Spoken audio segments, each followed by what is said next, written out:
মাজবাট আঞ্চলিক বন বিভাগৰ অভিযানত পুনৰ চালানবিহীন পাথৰ ভৰ্তি ডাম্পাৰ জব্দ। ওদালগুৰি জিলাৰ মাজবাট আঞ্চলিক বন বিভাগে পুনৰ চালানবিহীন পাথৰ ভৰ্তি ডাম্পাৰ জব্দ কৰে।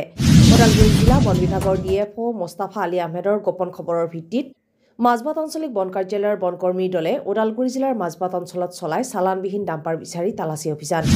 বনকৰ্মীৰ উক্ত অভিযানত জিলাখনৰ মাজবাটৰ আদৰ্শ গাঁৱৰ টাৰ্ণিং বজাৰৰ কাষৰ পৰা চালানবিহীন পাথৰ কঢ়িয়াই নি থকা অৱস্থাত AS01JC 9373 নম্বৰৰ এখন ডাম্পাৰ জব্দ কৰিবলৈ সক্ষম হয়। পিছত জব্দ কৰা 16.2 cm পাথৰ ভৰ্তি ডাম্পাৰখন মাজবাট আঞ্চলিক বন বিভাগৰ কাৰ্যালয়ত লৈ আনে বনকৰ্মীৰ দলে। পৰিতাপৰ বিষয় যে ওদালগুৰি জিলাত কুৱেৰীসমূহ বন্ধ থকাৰ পিছতো একাংশ অসাধু চক্ৰই সুযোগ বুজি পাথৰ বালি বোল্ডাৰ আদি কঢ়িয়াই নি থাকে। এক বিশেষ সূত্ৰে প্ৰকাশ যে দৰং ওদালগুৰি সীমামূৰীয়া অঞ্চলত একাংশ অসাধু চক্ৰই নিশা হলে চালানবিহীন পাথৰ বালি বোল্ডাৰ আদি ডাম্পাৰেদি কঢ়িয়াই নি থাকে বুলি জনা যায়। মাজবাটৰ পৰা যতীন নাথৰ report, north east live today.